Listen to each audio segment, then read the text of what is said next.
começamos a aula, ok?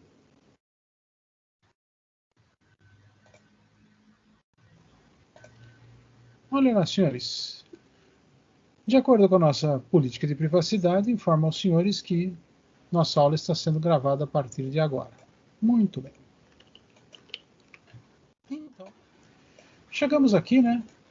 Em Eletrônica Analógica 2, na unidade 4, seção 2 e seção 3, porque essa é a nossa última aula. Então, vamos ver 2 sessões numa aula só. Tá? Vamos continuar vendo filtros, né? Só relembrando, né? Filtro serve para quê? Para remover o sinal indesejado, aquele sinal que eu não quero, aquela informação que eu não desejo, eu uso o filtro para retirar. Isso pode ser um ruído, ou pode ser um sinal que venha junto com o meu sinal e que eu não desejo utilizá-lo naquele momento. Né? Então, entre a fonte e o destino, um sinal.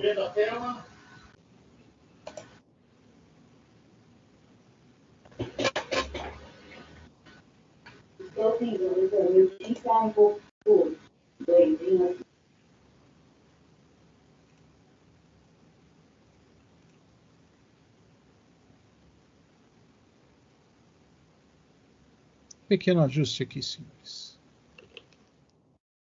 Né? E os filtros podem ser passivos ou ativos, podem ser com base em resistor capacitor, resistor indutor ou indutor capacitor. Então, vamos trabalhar agora com filtros ativos. Bom, qual é a jogada do filtro ativo? Eu tenho um amplificador no meio da história e uso esse amplificador para melhorar a minha condição de filtro. Né? Às vezes eu tenho um filtro que ele já me impõe uma perda logo de início. Tá? Se eu colocar um amplificador, eu consigo compensar isso aí. Eu consigo deixar o meu filtro mais agudo. Tá? Eu consigo associar várias unidades de filtro, né? Várias células, mantendo um ganho razoável para a minha banda passante, para aquela parte que me é interessante. Então, uma das maneiras de se fazer o filtro é usar amplificador operacional. Posso usar circuitos transistorizados? Posso, não tem problema. Mas o amplificador operacional para frequências abaixo de 1 MHz, ele tem uma qualidade razoavelmente boa, lógico, tem que ver a especificação do amplificador, a frequência de corte do amplificador, né? E que é um elemento razoavelmente simples, né? Então, um componente que já vem teoricamente ajustado, é só você acertar a polarização e pronto. Então, temos aqui alguns exemplos, né? Nós vamos começar a ver isso aí. Então, eu tenho aqui, ó, filtros de primeira ordem. Primeira ordem por quê? Porque tem apenas uma unidade, nesse caso aqui, RC. Tá? Alguém pode falar, professor, mas não se faz filtro com LC? É que o indutor é grande, pesado, né? Mais custoso. Normalmente o capacitor é mais leve, menor e mais barato. Então, normalmente se desenvolve os filtros com capacitores. É possível desenvolver o filtro com indutor? Da mesma maneira, só que o inverso. Né? É possível montar as contas com um indutor? Sim. Tá? Os equacionamentos são muito próximos. Por quê? Eu não trabalho, na verdade, com capacitores, sim com a reatância capacitiva. Eu trabalharia com a reatância indutiva. Né? Lembrando que uma é o inverso da outra. Né? Então, olha lá. O filtro passa baixas. Né? Quando as frequências começam a subir, o capacitor aqui começa a ter sua reatância diminuída, então eu desvio mais sinal para a Terra do que o sinal que entra. Né? Então, ligo isso no amplificador previamente polarizado, tenho aí meu filtro passa baixas, primeira ordem, 20 dB por década, só tem um conjunto de RC. O colega pedindo entrada. Tenho aqui filtro passa altas de primeira ordem também, só tem um RC aqui. Ó. Então, de acordo com que as frequências vão diminuindo, a reatância capacitiva vai aumentando, menos sinais passam. De acordo com que a frequência vai subindo, né, a reatância capacitiva vai diminuindo, esse divisor resistivo aqui começa a ser mais interessante para as frequências elevadas. Tá? Tenho aqui a rede de realimentação em ambos os casos. Tá? Muito bom. Mesma coisa, só que de segunda ordem. Aqui o que eu faço? Eu acrescento mais um RC no meu circuito. Vamos ver aqui o passa-baixas. O que acontece? Para sinais de baixas frequências, né, o sinal chega aqui, passa por R1, encontra C1, que para baixa frequência tem uma reatância elevada, vai por C2, encontra C2, que tem uma reatância elevada, entra no amplificador operacional e é amplificado. Muito bem. E quando eu começo a aumentar as frequências? Quando eu começo a aumentar as frequências, eu começo a meio que, vamos dizer assim, curto-circuitar a entrada com a saída do amplificador operacional, né? Ou seja, começo a não dar ganho para aquelas frequências, porque em vez de elas tentarem enfrentar R2 aqui, elas passam por C1 e já vem para a saída, sem a devida amplificação. E o que conseguir passar para R2 ainda encontra C2 aqui com uma impedância bastante baixa, com uma reatância bastante baixa. Diminui mais ainda o sinal que entra aqui para frequências mais altas. Então, passa baixas, segunda ordem, 40 dB por década. Eu tenho um conjunto de RC aqui, R1C1, e tenho um conjunto de RC aqui, R2C2. A mesma coisa acontece no passa altas.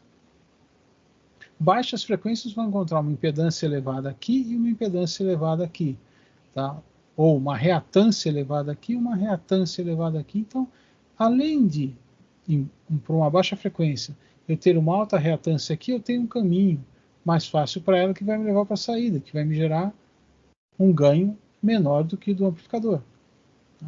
E uma alta reatância aqui, que dificulta mais ainda essa frequência chegar na entrada. Tá? O que acontece? Quando eu vou subindo as frequências, as reatâncias vão diminuindo, então fica mais fácil o sinal passar por aqui, tá? Menos sinal é cancelado com a saída, menos sinal é desviado por terra. Né? Então, filtro passa altas. E filtro de terceira ordem é igual ao de segunda ordem, porém eu tenho mais um RC aqui na entrada. Eu coloco mais um conjunto de filtro na entrada. Tá? Colocando mais um conjunto de filtro na entrada, eu consigo 60 dB por década, desde que eu alinhe os resistores e os capacitores de acordo com a frequência que eu preciso. Tá? Então, aqui eu tenho um filtro terceira ordem, ou com 60 dB por década de queda, né, de terceira ordem. Eu trabalho com um conjunto de RC aqui, um conjunto de RC aqui e um outro conjunto de RC aqui. A mesma coisa aqui, só que agora para passa altas. Um conjunto de RC aqui, um conjunto de RC aqui e um outro conjunto de RC aqui. Ok? Senhores, alguma dúvida até agora, senhores? Alguma coisa que não ficou clara? Alguma análise que pareceu estranha?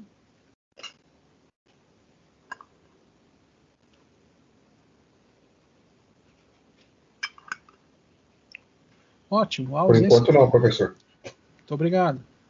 A ausência de feedback também é feedback. Então, vamos em frente. Então, o que nós vimos até agora para quem chegou mais recentemente? Falamos um pouquinho de filtros, relembramos o conceito, falamos do filtro ativo, que é aquele que no nosso caso usa no amplificador operacional, pode usar no amplificador transistor também, né? É que para frequências abaixo de MHz, um amplificador operacional bastante interessante. Aí vimos o filtro de primeira ordem, né? Um conjunto de RC, podendo ser passa alta ou passa baixas. Segunda ordem, com dois conjuntos de RC, com dois conjuntos de RC, podendo ser passa baixa ou passa altas, né? 40 dB por década. E terceira ordem, 60 dB por década, com três conjuntos de RC. Então, agora, olha só, eu tenho aqui montado, estrategicamente, um filtro rejeita faixa tipo duplo T. Né? Então, se os senhores olharem, né, o sinal entra por aqui, aí eu tenho um T formado por R1, R3 e C2, e um outro T formado por C1, C3 e R2. Tá? Então eu tenho aqui dois filtros, um deles é passa alta, o outro é passa baixas. Então, Entre as frequências desses filtros, eu vou ter uma frequência preferencial de passagem, eu vou ter minha frequência central aqui. Tá? Então eu vou ter o que é um filtro. Isso aqui está errado, senhores. Apenas um instante, ok?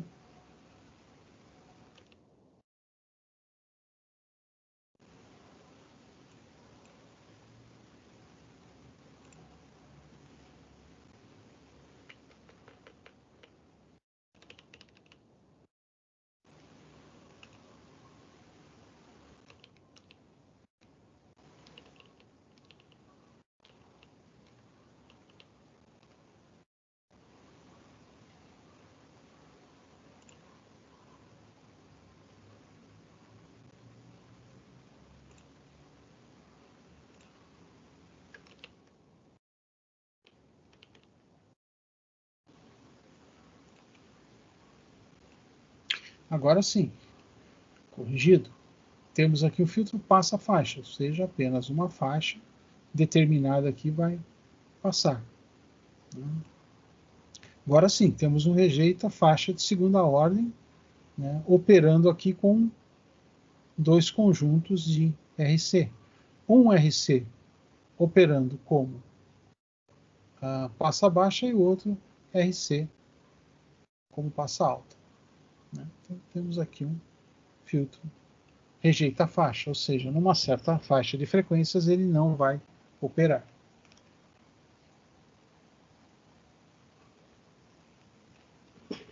O secretário chegou aqui para me atrapalhar. Um instantinho.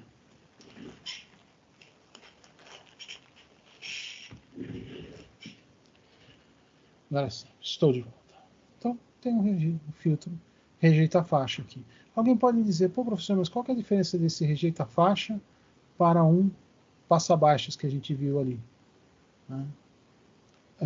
A diferença é o dimensionamento dos elementos aqui. E, senhores, dependendo de como eu dimensiono os meus filtros, eu posso ter respostas diferentes. Eu posso ter respostas mais agudas ou menos agudas, posso ter respostas mais suaves ou menos suaves, posso ter oscilação ou não na minha banda passante. Tá? Então eu tenho aqui, né, grafado 4 tipos de respostas de filtros, todos para a mesma frequência, no caso aqui, tá aí em torno de 2.3 GHz, né? Pouco menos, né? 2.1. E dependendo do filtro, eu tenho uma resposta diferente. Olha aqui, ó, Butterworth. Né? Butterworth é um filtro bastante suave, né? Tá? Com uma parte bastante plana aqui na minha banda passante. Mais um colega chegando.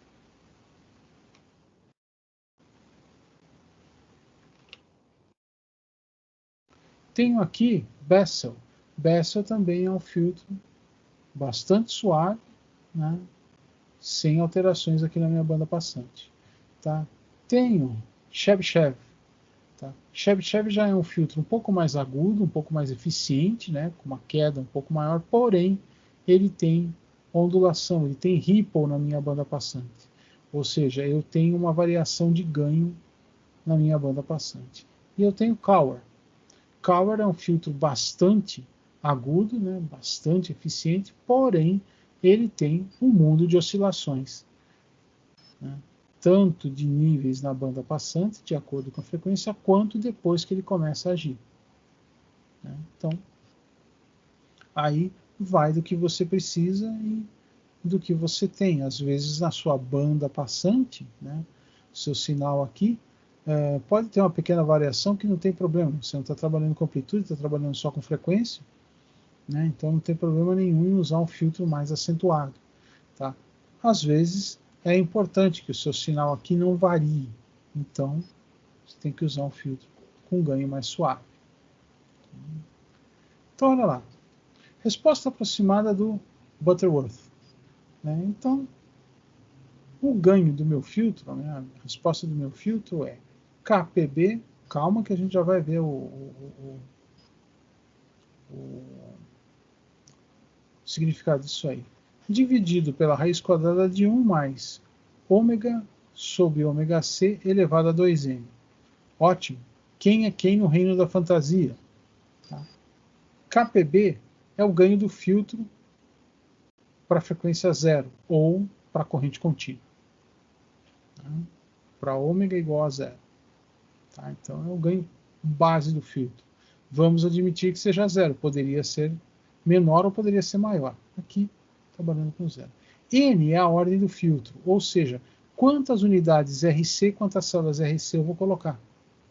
Colocar uma, então eu tenho ordem 1. Então aqui é elevado a 2. Se eu tiver duas, eu vou ter ordem 2. Então aqui é 2 vezes 2, 4, elevado a 4. Se eu tiver 3, sexta, né? 2 vezes 3, 6. Tá? Ômega C é a frequência de corte. Né? Na verdade, é a velocidade angular de corte. FC é 2πf. Né? Frequência de corte. Tá? E, olha lá, se ômega é muito maior que ômega C, então TA vezes N é 20 dB por década.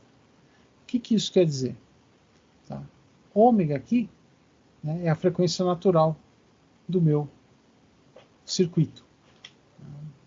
Então, se a minha frequência de corte estiver muito acima do ômega, da frequência natural do meu circuito, a queda é 20 dB por década. Ok? Tudo bem. O que acontece? Eu tenho a condição ideal do meu filtro, né, no caso aqui o Butterworth, né, passa baixas, valeria para passar altas também, né? Condição ideal, que é aquela onde eu venho com resposta máxima até a minha frequência de corte, a partir da minha frequência de corte, eu tenho nível zero. Sabe-se que isso não acontece. Tá? E aí eu tenho, né, o N do meu filtro, eu tenho a ordem do meu filtro. Então, se é um filtro de segunda ordem, eu vou ter essa resposta aqui. Ó. Ela começa bem antes da minha frequência de corte, né? Então eu já tenho uma série de alterações antes da minha frequência de corte e ela é bem suave depois. E quanto mais elevado é o meu N, né? Ó, N igual a 4, eu já tenho uma inclinação maior. N igual a 6, eu tenho uma inclinação maior ainda. N igual a 8, filtro de quarta ordem. Aliás, de oitava ordem. Tenho uma elevação mais ainda. Então, teoricamente, se eu chegasse a um N igual a infinito, eu ia chegar na resposta ideal. Bom, nem preciso dizer que não dá para fazer isso. Não vou colocar número de células aqui até isso aqui virar um quadrado. Mas seria a ideia. Olha aqui o filtro Chebyshev. Então, o Chebyshev tem lá a equação dele, né?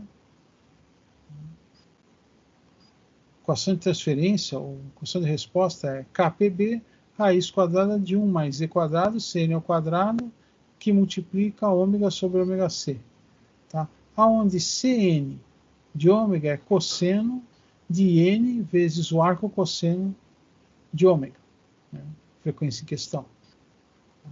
Então é assim que eu calculo o Cn para um certo ômega. Tá? E olha lá, KPB, ganho do filtro, para ômega igual a zero. N, ordem do filtro. Ômega C, frequência de corte. Dando que FC 2πf. E, constante entre 0 e 1. Constante arbitrária aqui entre 0 e 1 que é adotada. Cn é o polinômio de Chebyshev. Tá? É isso aqui. Ó. Então, você tem aí uma série de dados que você tem que colocar para obter a função de transferência do filtro. Comparação dos filtros tipo Chebyshev passa baixas, em diferentes ordens. Né? Então, eu tenho aqui que ômega traço é o ômega sobre a frequência de corte, ou a frequência onde eu estou sobre a frequência de corte, né? Me dá o ômega W. Tá? PR ou delta, o que é? É a amplitude da minha ondulação, que é dada por quê? 1 menos 1 dividido sobre a raiz quadrada de 1 mais z quadrado.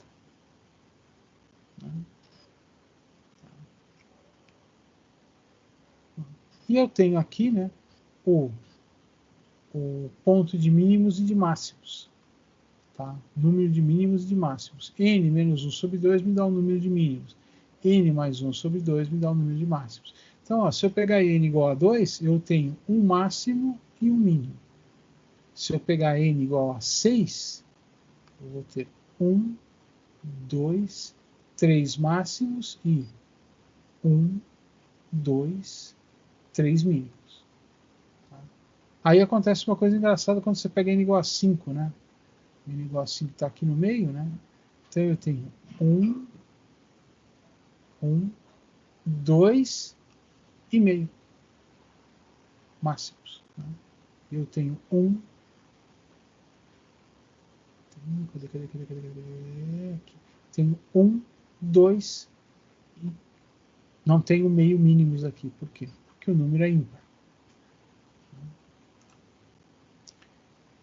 Então, olha só. Número de Ripple igual a 5 igual a 6. Muito parecido, só que um começa com o meu ganho igual a 1, o outro começa já com uma atenuação.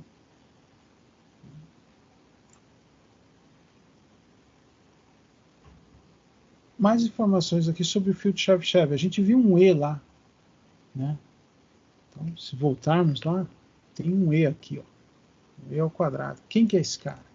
Olha lá. E é raiz quadrada de 10 elevado a PR dividido por 10 menos 1, onde PR é 20 log de 1 mais Z quadrado. Aí você tem uma teórica realimentação aqui.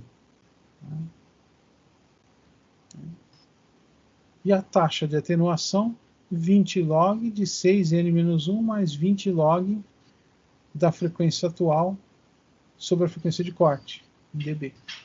Então você consegue a taxa de atenuação aqui. Muito bem, senhores. Característica do filtro Chebyshev. Ele é mais agudo, né? Ele já é melhor como filtro, porém ele tem mais oscilações. Olha só. Filtro de resposta aproximada Chebyshev inverso ou Chebyshev tipo 2. É uma montagem diferente do filtro Chebyshev. Né? Tem aqui o ganho, né? A resposta. Né? 1 sobre raiz quadrada de 1 mais eta ao quadrado mais t ao quadrado n da frequência atual sobre a frequência de corte, onde Tn é o polinômio de Chebyshev na ordem n. Né? Então, olha lá. Tn de 0, né? 1. Tn1 de x é x.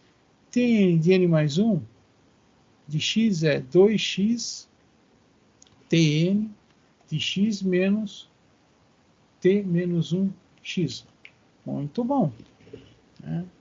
E olha lá. O eta aqui, o ezinho. Raiz quadrada de 10 elevado a delta sobre 10 menos 1. E o delta amplitude do Ripple. Amplitude do Ripple, está aqui o delta. Aí alguém vai falar, professor, isso aqui está complexo. Senhores, os senhores lembram, acho que os senhores já fizeram teoria de controle moderno?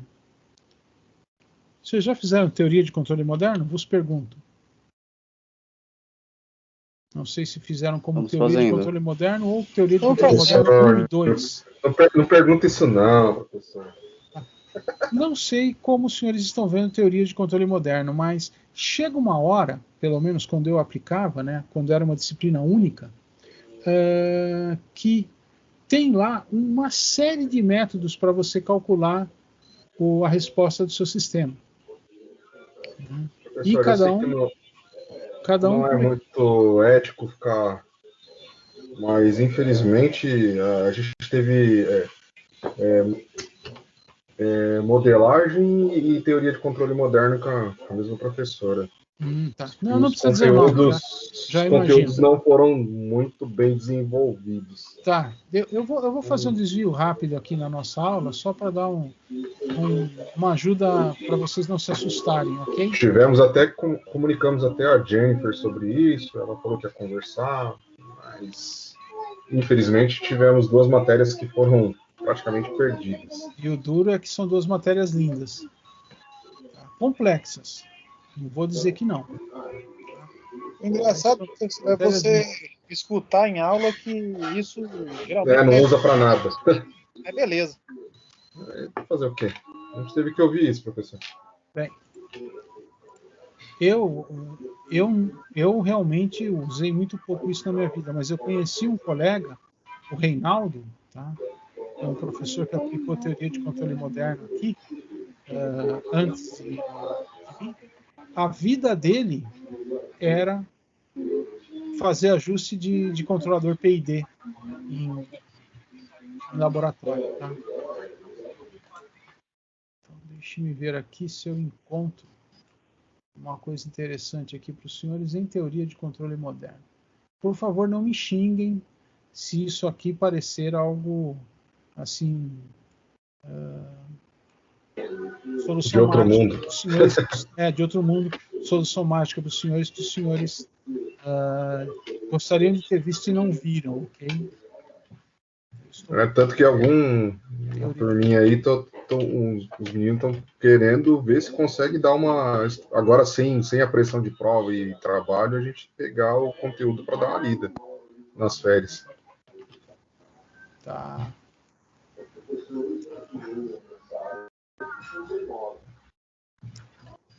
Deixa eu me ver aqui, então.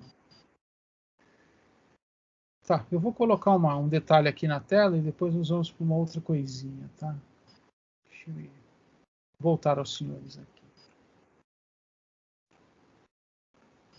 Onde está? Está aqui. Olha lá, senhores. Deve ter aparecido aí para os senhores, né? Para a aula 10 de teoria de controle moderno, e aí tem o ganho em S, né? Do meu PID. KP, parte proporcional, que multiplica 1 mais 1 sobre o S, que multiplica o tempo da integral, mais, opa, alguém entrando,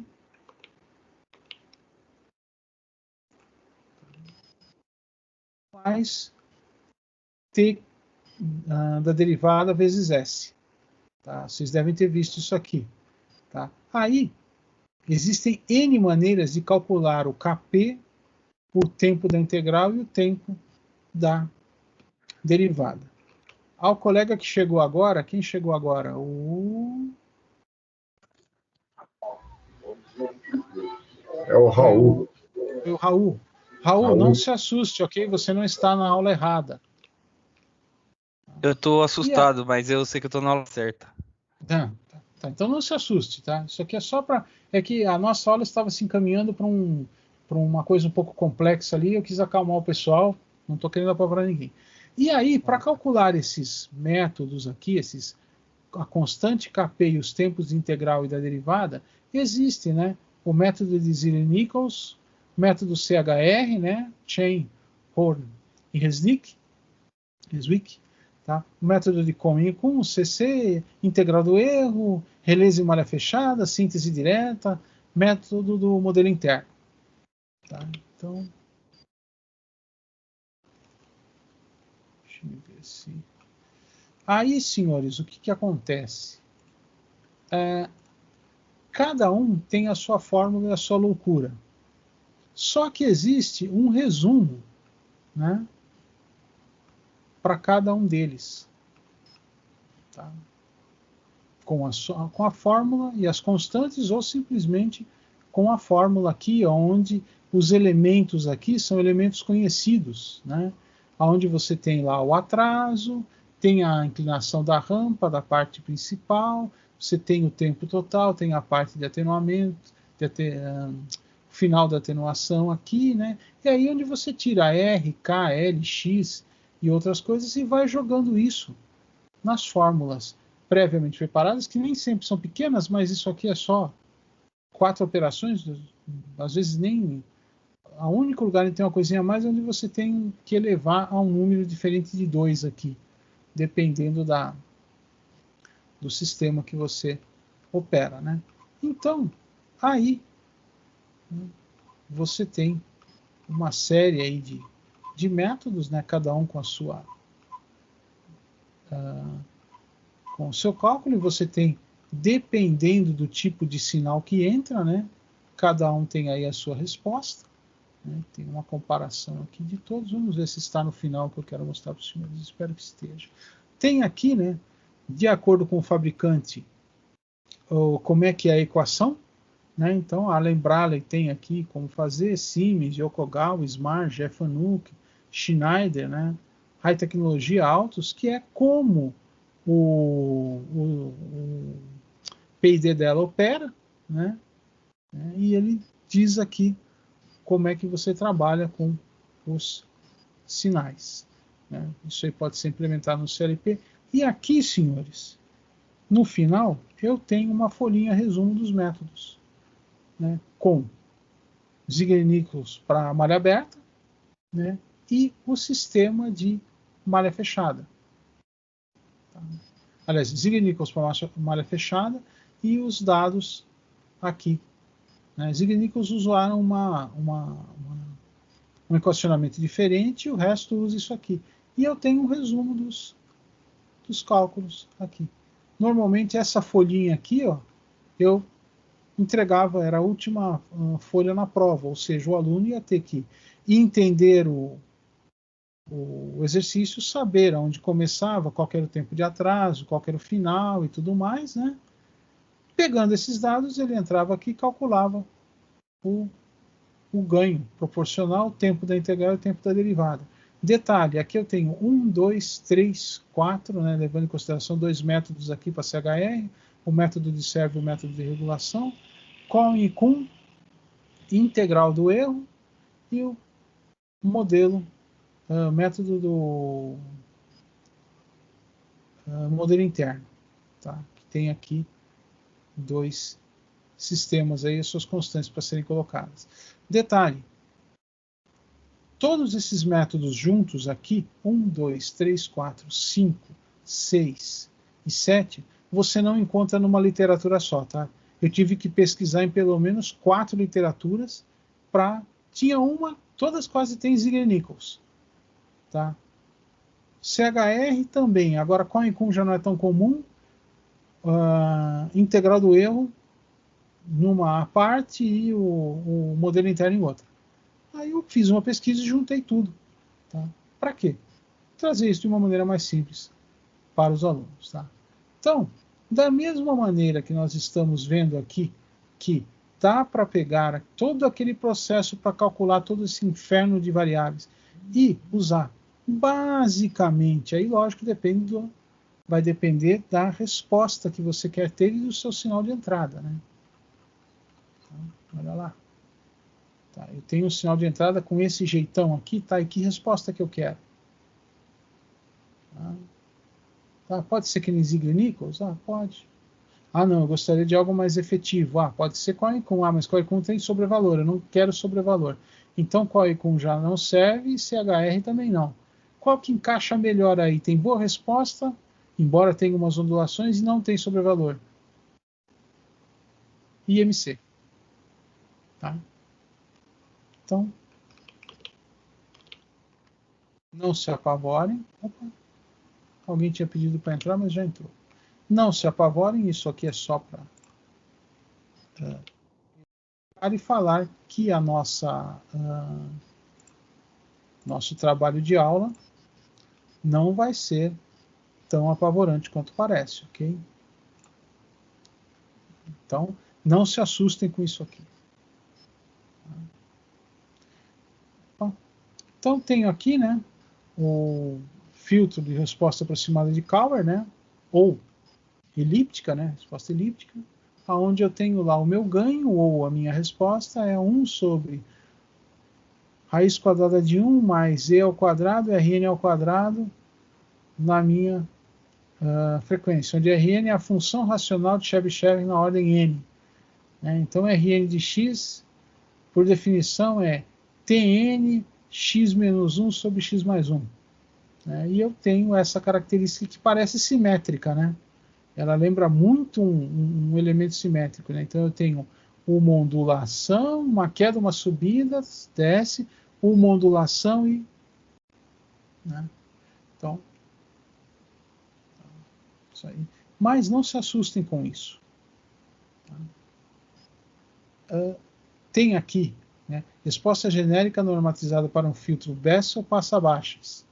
Então, primeira ordem, como é calculada, né, 1 sobre a raiz quadrada da minha velocidade angular no momento ao quadrado mais 1. Segunda ordem, 3 sobre a raiz quadrada de 4 vezes a velocidade angular, mais 3 vezes a velocidade angular ao quadrado, mais 9. Terceira ordem, sopa de informações aqui, né? 15 dividido por frequência angular à sexta, mais 6 vezes frequência angular à quarta, mais 45 vezes frequência angular à segunda, mais 225. E quarta ordem, né? 105 dividido pela frequência ou velocidade angular à oitava, mais 10 vezes a velocidade angular à sexta, mais 185 vezes a velocidade angular à quarta, mais 1575 vezes a velocidade angular à segunda, mais 11.025. Ufa! Tudo isso para chegar nessa curva de resposta.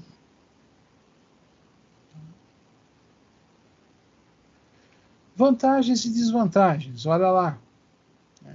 Então eu tenho aproximação, né? Qual aproximação que eu uso, como é que fica a minha banda de passagem, como é que fica a minha banda de corte, como é que é o meu decaimento e como é que é a minha distorção. Então olha lá, Butterworth, banda de passagem, banda passante, plana. Tá? Banda de corte, sem oscilações. Decaimento, bom, não excelente. Bom. Distorção, baixa. Chebyshev, a banda de passagem tem oscilações. Lembra lá do Ripple? Está aqui, ó. Banda de corte, sem ondulações. Decaimento, muito bom. Distorção, a distorção dele é alta. Então ele entorta as frequências aqui na parte da ondulação. Chebyshev inversa, banda de passagem, plana. A banda de corte tem ondulações, então eu tenho uns pulos lá, umas variações na minha banda de corte. O decaimento é muito bom, a distorção é baixa. Interessante. Cower. Tem ondulações na minha banda de passagem, com ondulações na minha banda de corte. Tem um decaimento melhor, não é excelente, mas é muito bom, é melhor do que muito bom, né? Melhor. E tem uma distorção alta. E o Bessel? Banda de passagem plana, banda de corte sem ondulações. O decaimento é ruim, né? A gente lembra lá no começo, né? É o que menos tem decaimento. E a distorção é mínima. Essa é a vantagem. Às vezes vale a pena colocar 2 Bessel um atrás do outro do que tentar trabalhar com o Butterworth só. Então, lembrando disso aqui, senhores, né? Embora não estejam todos aqui, né? Olha lá. Lembra que o Bessel tem uma queda ruim, ó, uma queda não muito boa. O Butterworth tem uma queda melhor. O Cower tem uma queda excelente, mas ele tem ondulação na banda de corte aqui. Né? E o Chebyshev tem uma distorção maior, mas tem uma boa queda. Muito bom. Senhores, chegamos teoricamente ao final da unidade 4, seção 2.